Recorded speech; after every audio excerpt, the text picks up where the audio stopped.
अपनी गलतियों का सुधार कर, एक बार नहीं 100 बार कर। आई होप ये मोटिवेशनल लाइंस आपके अंदर ऊर्जा भरेंगी। नमस्कार दोस्तों, वेलकम टू पोपो फिल्म्स। मेरा नाम है अनीश वर्मा और मैं आप तक लेके आता रहता हूँ मोटिवेशनल कहानियाँ। तो चलिए आज की कहानी को शुरू करते हैं। काफ़ी समय पहले की बात है। एक गांव में एक व्यक्ति रहते हैं। उस व्यक्ति को लोग अलग अलग नामों से जानते हैं। कोई उन्हें भुक्कड़ कहता है, कोई उन्हें रोटियों का देवता कहता है, क्योंकि उनकी एक विचित्र सी खाने की आदत है।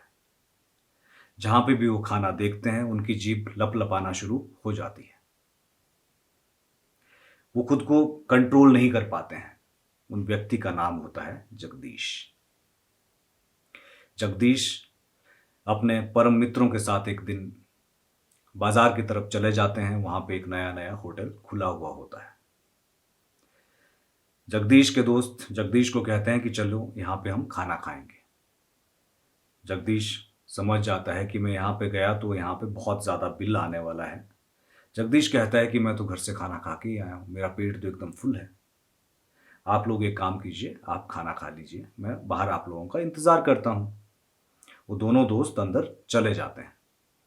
दोस्त वहाँ पे खाना खाते हैं। खाना खाने के बाद जब बिल देने की बारी आती है तो वो 50 रुपये का बिल हो जाता है उनका। तो उनके जो चेहरे के हाव भाव हैं वो बदल जाते हैं, क्योंकि 50 रुपये उस ज़माने में बहुत ज़्यादा हुआ करते थे। वो निराश होकर बाहर आते हैं। पूरी परिस्थिति अपने दोस्त जगदीश को बताते हैं और कहते हैं कि हमसे 50 रुपये ले लिए गए हैं।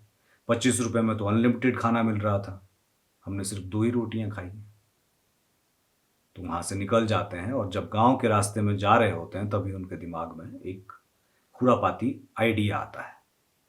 वो कहते हैं कि अगले दिन हम जगदीश को वहाँ पे भेजेंगे और उस होटल वाले से बदला लेंगे। अगले दिन जगदीश वहाँ पे पहुँच जाता है। खाने का ऑर्डर होता है, खाना आना शुरू हो जाता है। जब जगदीश खाना खा रहा होता है तो रोटियों का पता ही नहीं चलता। मानो ऐसा लग रहा है कि रोटियां हवा में उड़ रही हैं। थोड़ी देर के बाद किचन में से आवाज़ आती है कि सब्जी खत्म हो गई है। तो जगदीश कहता है कोई बात नहीं, रोटियां लेके आओ, मैं रोटियां ही खा लूँगा। ये सब होता हुआ वहाँ का जो मैनेजर है वो देख रहा होता है। वो जगदीश के पास जाता है और अपने दोनों हाथ जोड़ के कहता है कि भाई साहब, हमसे क्या गलती हो गई है। जगदीश उस होटल मैनेजर को कहता है कि कल मेरे 2 दोस्त आए थे यहाँ पे, उनसे आपने 50 रुपये लिए, बेचारों ने सिर्फ 2 रोटियां खाई थी, ये तो अन्याय है।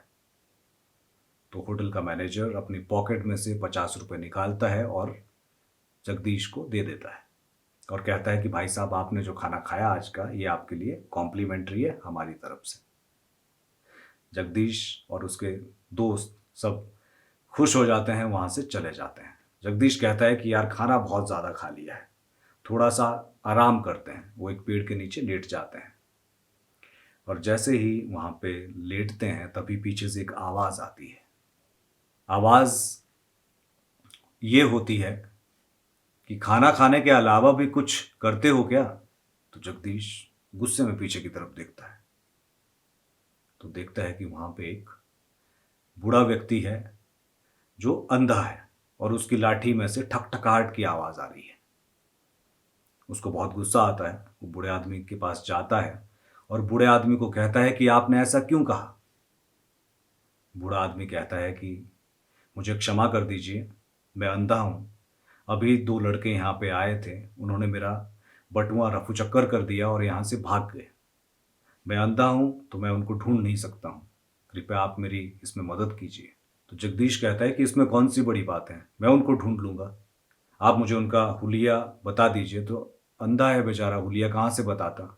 तो वो कहता है कि जब वो आपस में बातचीत कर रहे थे तब वो एक दूसरे का नाम ले रहे थे, शीतल और Shyam.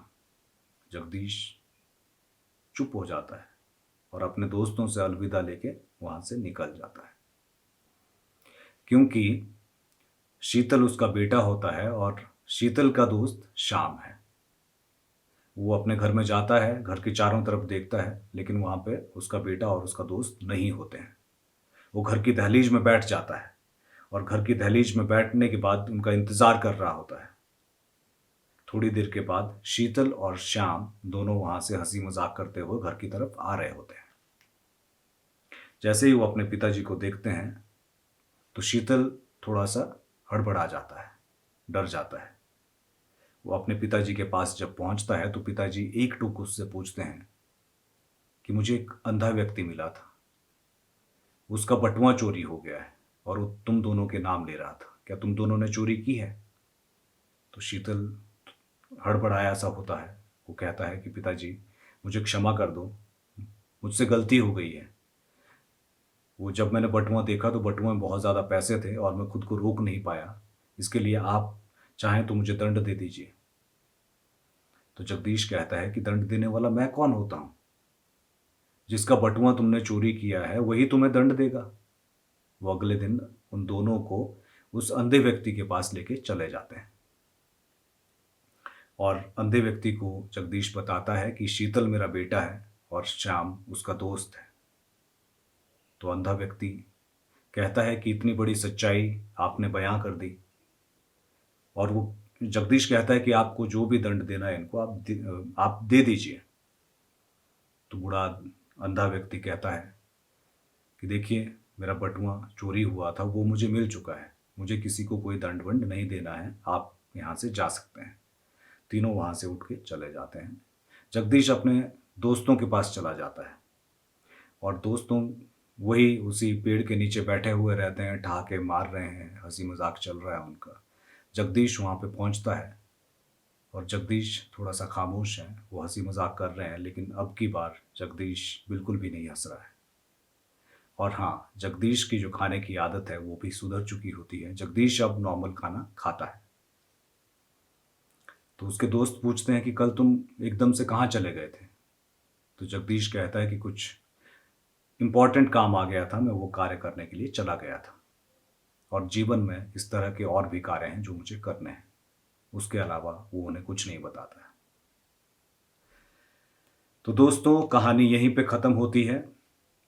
Moral of the story ये है कि जीवन में खाना पीना तो इम्पॉर्टेंट है ही, लेकिन उसके अलावा भी हमें वो चीज़ें देखनी चाहिए जो हमारे जीवन को सफल बनाने में सहायता करें, हमारी फैमिली के लिए, हमारे देश के लिए, हमारे समाज के लिए। तो इस तरह की मोटिवेशनल कहानियाँ मैं आप तक लेके आता रहता हूँ और उम्मीद करता हूँ कि आपको ये कहानियाँ अच्छी लगती होंगी। अगर अच्छी लगती हैं तो आप मेरे चैनल को लाइक कर सकते हैं, शेयर कर सकते हैं और सब्सक्राइब कर सकते हैं। जल्द ही मिलते हैं अगले एपिसोड में, तब तक के लिए बाय।